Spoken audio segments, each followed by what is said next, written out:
YOLO composing gloves here, and today we're going to be talking about the plagal half cadence. So as a quick refresher, half cadences are any cadences that end on a 5 chord. And the whole point of a cadence, right, is to wrap up a phrase to get to our harmonic goal. So the plagal half cadence actually uses the 4 chord. So you'd be thinking, oh, but the 4 chord is related to the Lydian mode. And I know we haven't really talked about modes all that much here, but I will explain why it's called the plagal cadence. But first, let's just really quick see it in action. So here is the half plagal cadence. It works by taking a 4 chord in first inversion, and it's got some very specific voice leading that goes on. So we're going to talk about it. Basically, you'll hear this, and chances are extremely high that you've heard this kind of progression before. Very popular in the Baroque period. So here it is.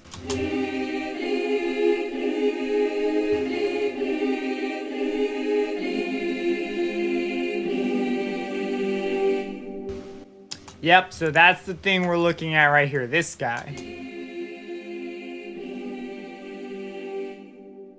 Very sort of, it's not like final, but because it definitely sounds like, you know, something else is supposed to come, like, na, na, na, you know. We kind of expect the one, but it's got like, you know, it's just got that special quality to it.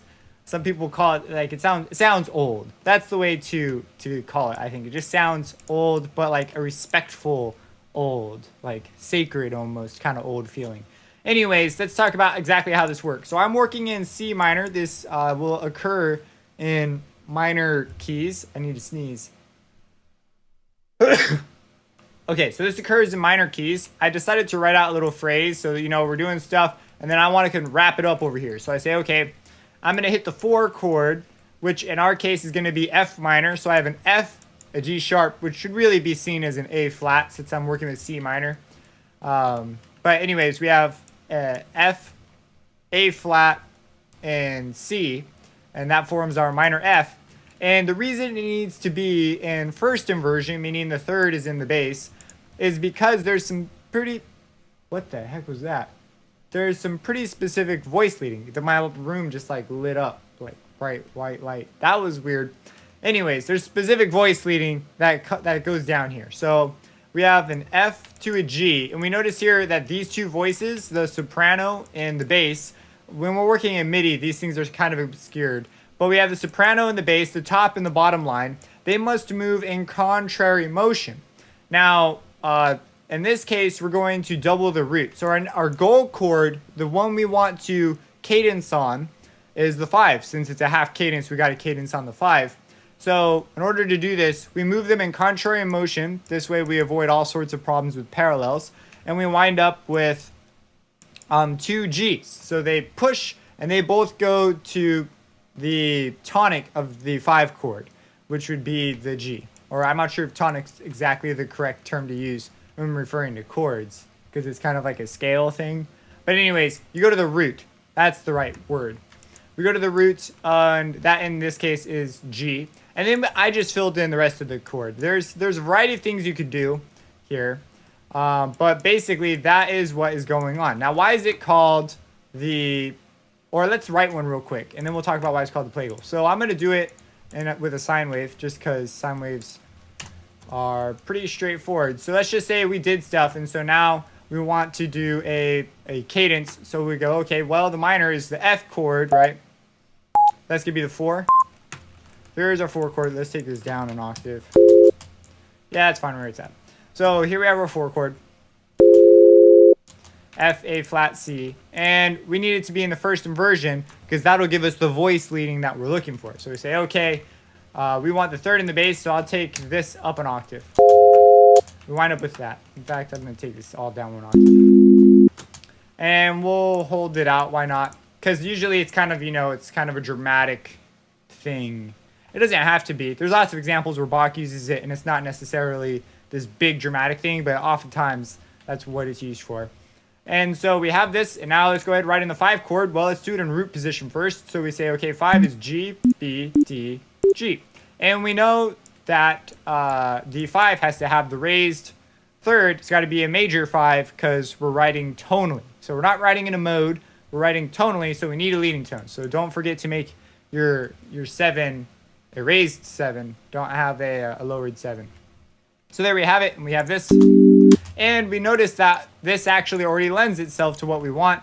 Our two voices are moving contrary to each other. One goes up and the other goes down. They reach the roots of the chord, and we end up with this guy. And it's pretty nice. So now you might be wondering, okay, that's pretty straightforward. So you write a 4-chord first inversion. You just make sure your voices are going contrary, and you wind up with this cool sort of sound. Why do we call it plagal though? Because this is a 4 chord. You know, let's even write that in. You know, it's a 4 chord.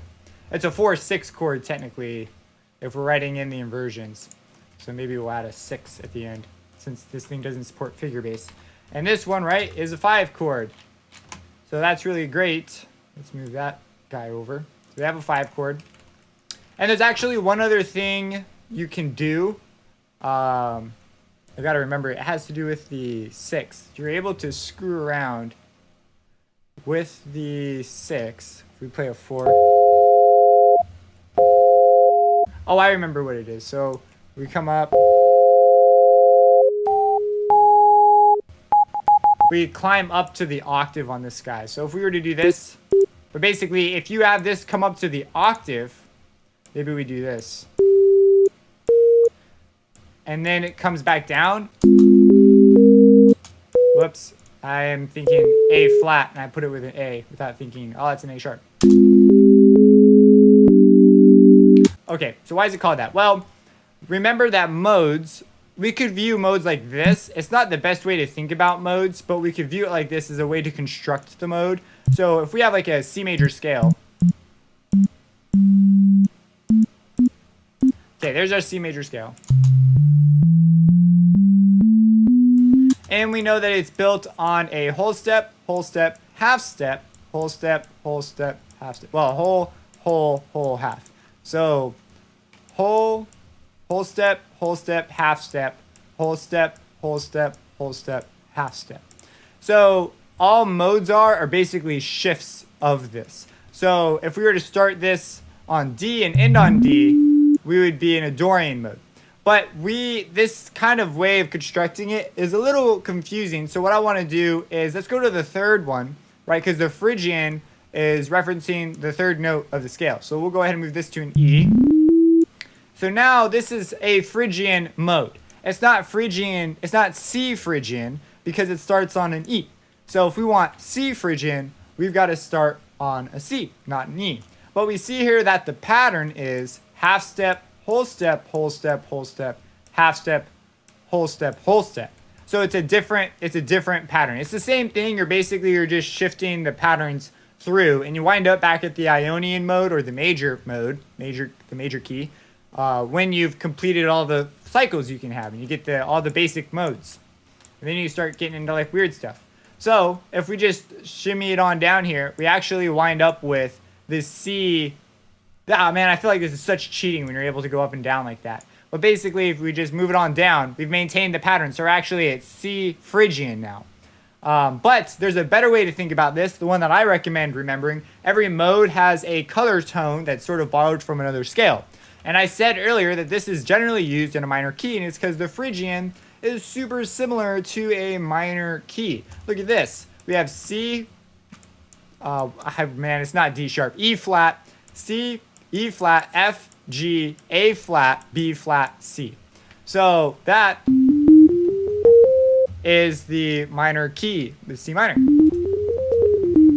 And that you could also look at it as a major scale with a lowered 3, 6, and 7. I like to teach it in tutoring as an oval because a circle has 360 degrees, but this thing has a lowered 3, 6, 7. So it's like a messed up circle, so it's got to be an oval or something. I don't know. It helps some people remember it better. But basically all we did was we took the minor scale and we just lowered the 2. So if you know your minor scales, this is a piece of cake. If you don't, then you're going to have to go through that whole thing I just showed you. But basically if we lower this down, boom, we're in the Phrygian mode. Now, the reason this is named the Phrygian half cadence, even though we're playing a 4, is because we have here we're going from the 6, the lay, if you know solfege, the lay to so. So we're doing a 6-5 thing. We're going from the 6th scale degree to the 5th scale degree. I'm trying to say this in a variety of ways so that you might pick up on it with different intuitions. And we notice here that we share this right here, and we also share this right here. And so we call it the Phrygian half cadence because it sounds just like what would happen here. It's whatever. Now let's do it on the 6th because that actually shares the resolution. It's basically the same thing right there. Like there it is, there it is. We're going from the G to the G to the G sharp, the A flat. Man, these sharps, FL, man, you got to add flats. It's driving me insane. So, okay, let's add a 6 in. So we'll put in a...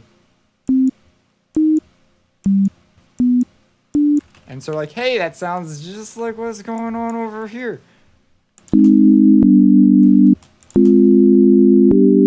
So that's why, anyways, that's a pretty long-winded explanation on why the word Phrygian's tossed in there, not Lydian. Because, you know, the Lydian is the 4, the 4th. And you can look at the Lydian. I mean, let's do a fun fact right now. So if you have another major scale... Boop, bump, bump. If you have a major scale and you want to get to the Lydian mode, simply raise the 4. Just pop it up there and boom, you're there. It's the Lydian mode now. A really famous song written in the Lydian mode is The Simpsons. They focus around that F sharp. So what makes a mode? I had this question earlier, like how do you know when to use a mode, when not to use a mode, all these questions about modes. Sometimes you just decide to use a mode. There's also these things called chord scales, which is the notion that every chord has a scale that goes with it. And so you're going to play this particular scale, and a lot of times they wind up being modes to fit a particular chord. It's something you really got to nail down if you're studying jazz. And so The Simpsons, anyway, focuses, and what they do, the way you get that modal sound is you really focus on the notes that are different from the scale. So this is really similar to the major scale. So if we go around playing C's and G's a bunch, it's not going to sound like it's in the mode. But if you go around playing C's and F sharps and things like that, it'll sound more like you're in the mode. Let me see if I can remember how this thing goes. Oh, I don't have a lower octave.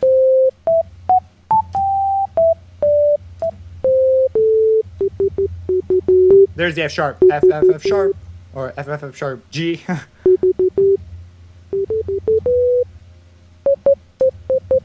You know, whatever. But anyways, we start off, and the very first thing we hop to,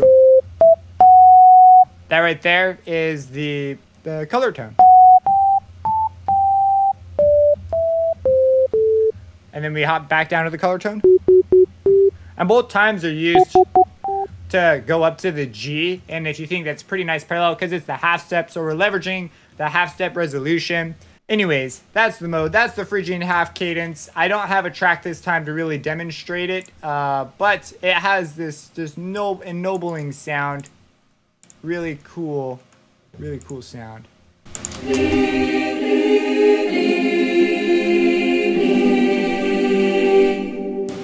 If you write a track with this in it, go ahead, feel free to share it below in the comments so that people could see various examples of using a Phrygian half cadence. Remember the voicings, and I'll talk to you later. Subscribe and have a blessed day.